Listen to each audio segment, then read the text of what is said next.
Advocate মঞ্জিল মোর্শেদ, সমাজের প্রতিটি খাতে দুর্নীতি ছড়িয়ে পড়েছে, এর কারণটা কি? এর অভিঘাত বা প্রভাব কি অ্যাকচুয়ালি?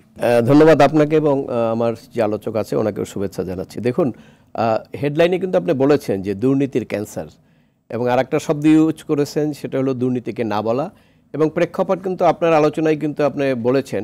আর এগুলো আসলে বলার দরকারও হয় না।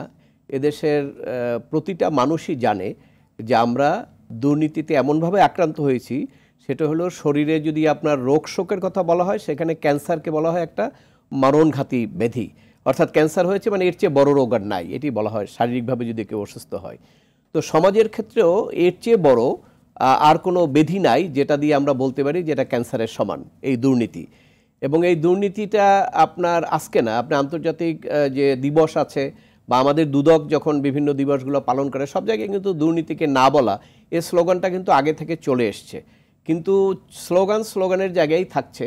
আমরা যেটা প্রত্যাশা করেছিলাম যে দুর্নীতি দমনের জন্য একটা কার্যকরী ব্যবস্থা গ্রহণ করা হবে, সেটি কিন্তু আমরা দেখতে পাইনি। তবে হ্যাঁ, প্রচেষ্টা ছিল, প্রচেষ্টা থাকা অন্য কথা।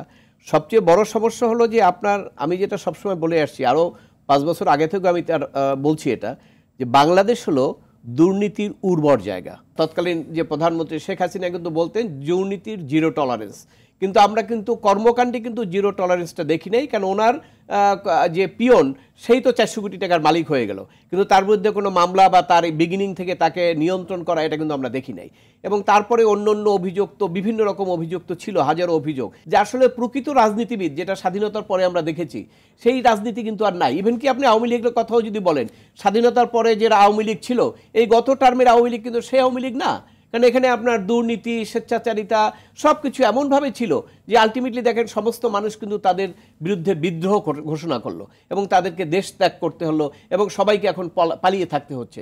তো এই যে সিনারিও আছে, এই সিনারিওটা থেকে মানুষের একটু উপলব্ধি করা দরকার, বা ভবিষ্যতে যারা রাষ্ট্র পরিচালনা করবেন তাদের একটা শিক্ষা নেওয়া দরকার যে দুর্নীতিকে যদি আমরা নিয়ন্ত্রণ করতে না পারি,